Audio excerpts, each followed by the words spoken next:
نحمدہ و نصلی علی رسولہ الکریم، اما بعد۔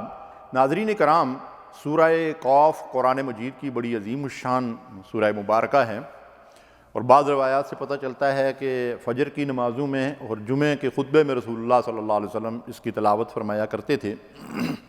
اس کے دوسرے رکوع میں اللہ رب العالمین نے جہنم میں جانے والے لوگوں اور آخرت میں ناکام ہونے والے لوگوں کی کچھ صفات بیان کی ہیں کہ کون لوگ ہیں جو جہنم واصل ہوں گے، ان کا میں تذکرہ کرنا چاہتا ہوں۔ وہ لوگ جو حق کا انکار کرنے والے ہوں گے، اللہ کی الوہیت، اللہ کو الہ اور رب اور حاکم اعلیٰ تسلیم کرنا، دین حق کا انکار کرنا، محمد رسول اللہ صلی اللہ علیہ وسلم کی نبوت اور رسالت کا انکار کر دینا، یا قرآن مجید کو اللہ کی آخری ہدایت اور اللہ کا کلام نہ ماننا، اور ہر وہ شے حق ہے جس کے حق ہونے کی گواہی اللہ اور اس کے رسول نے دی ہے، تو حق کا انکار یہ جہنم میں جانے کا ذریعہ بنے گا۔ اللہ کی ناشکری کرنے والے جہنم میں جائیں گے۔ اللہ تعالیٰ نے بے حد و حساب نعمتیں انسانوں کو دی ہیں، اس کی شکر گزاری یہ ہے کہ بندہ ان نعمتوں سے فائدہ اٹھا کر اللہ کے سامنے سر اطاعت جھکا دے۔ اگر اللہ کی نعمتوں سے فائدہ اٹھا کر بندہ اللہ کی نافرمانیاں کرتا ہے تو یہ اللہ کی ناشکری ہے۔ حق اور اہل حق سے بغض اور عناد، یہ کفار اور مشرکین اور منافقین اور آج کے سیکولر گروہ کی وہ خصوصیات ہیں کہ یہ ہمیشہ حق کی مخالفت بھی کرتے ہیں اور اہل حق سے بغض اور عناد بھی رکھتے ہیں، تو ان لوگوں کو جہنم کی بشارت دی گئی ہے اس قرآن مجید کے عظیم سورہ مبارکہ کے اندر۔ اور وہ لوگ جو اپنے مالوں اور مختلف ذریعوں سے بلائی کا راستہ روکتے ہیں، بلائی کے راستے میں رکاوٹ بنتے ہیں۔ سب سے بڑی بلائی دنیا کے اندر اللہ کا سچا دین ہے جو ہمارا نظام حیات ہے۔ اس نظام حیات کی راہ میں جو بھی رکاوٹیں ڈالتے ہیں، خواہ وہ نام نہاد مسلمان ہوں، سیکولر لوگ ہوں، حکمران ہوں، یا یہ ہے کہ کفار و مشرکین اور منافقین ہوں، یہ سارے کے سارے مجرم ہیں اور یہ بلائی کا راستہ، سب سے بڑی بلائی کا راستہ رو کے بیٹھے ہیں۔ ان کو جہنم کی بشارت دی گئی ہے اس سورہ مبارکہ میں۔ اور وہ لوگ جو اپنے مال سے اللہ اور اس کے بندوں کا حق ادا نہیں کرتے۔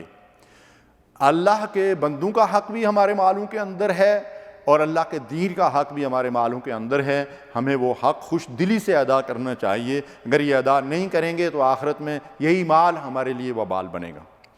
اپنے معاملات میں حدود سے تجاوز کرنا، اللہ نے انسانوں کے لیے حلال و حرام کی، جائز و ناجائز کی، حق اور باطل کی حدود مقرر کر رکھی ہیں۔ جو بندے ان حدود سے تجاوز کرتے ہیں ان کو آخرت میں جہنم کا ایندھن بننا پڑے گا۔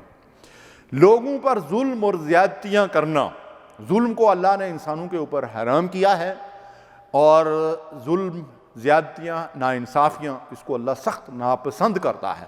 بلکہ ایک روایت میں تو آتا ہے کہ اللہ کفر کی حکومت کو بھی برداشت کرتا ہے لیکن ظلم کی حکومت کو اور ظلم کے نظام کو اللہ برداشت نہیں کرتا۔ تو ظلم سے ہمیں انفرادی طور پر بھی اور اجتماعی طور پر بھی بچنا چاہیے۔ ان الظالمین اعد لهم عذابا علیما، اللہ نے ظالموں کے لیے دردناک عذاب تیار کر رکھا ہے۔ اسی طرح ایک چیز یہ ہے کہ دین کی صداقتوں میں شک کرنا اور دوسروں کو شکوک اور شبہات میں ڈالنا۔ آج کے دور میں سیکولر لوگ دین کے بعض معاملات کے بارے میں بڑے شکوک و شبہات پیدا کرنے کی کوشش کر رہے ہیں۔ نبی صلی اللہ علیہ وسلم کے دور میں منافقین یہی کام کیا کرتے تھے۔ تو ایسے لوگ جو دین میں شبہات پیدا کرتے ہیں، لوگوں کو اندر تردد اور ریب کی کیفیت پیدا کرتے ہیں اور خود بھی متردد ہیں، اور اسی تردد اور تربص کی کیفیت میں وہ مطلب یہ ہے کہ دیکھتے رہتے ہیں کہ ہمارا مفاد کس طرف ہے اور اونٹ کس کروٹ بیٹھتا ہے، جدھر اپنا مفاد ہو اسی طرف جو ہے وہ جھکتے ہیں، حق اور باطل کی تمیز نہیں کرتے۔ ایسے لوگ بھی ظالم ہیں اور ایسے لوگ بھی آخرت میں جہنم کا ایندھن بنیں گے۔ اور آخری بات جو اس سورہ مبارکہ میں بیان کی گئی ہے جہنم میں جانے کے حوالے سے، وہ سب سے عظیم بات ہے کہ جو لوگ اللہ کے ساتھ دوسروں کو شریک ٹھہراتے ہیں، اللہ کی ذات میں، اس کی صفات میں یا اس کے حقوق و اختیارات میں، وہ جہنم میں جائیں گے، اور دائمی جہنم جس کا خاتمہ شرک پر ہوگا۔ ان اللہ لا یغفر ان یشرک بہ ویغفر ما دون ذلک لمن یشاء، اللہ نے یہ فیصلہ فرما دیا ہے کہ وہ شرک پر خاتمہ جن لوگوں کا ہوگا وہ ہمیشہ کے لیے جہنم کی آگ کا ایندھن بنیں گے۔ البتہ جو لوگ شرک سے توبہ کر لیں گے تو وہ اپنے گناہوں کی سزا بھگتنے کے بعد یا کسی کی شفاعت اور سفارش کے ذریعے سے یا محض اللہ کے فضل و کرم سے جہنم کی آگ سے بچا لیے جائیں گے۔ وآخر دعوانا ان الحمد للہ رب العالمین۔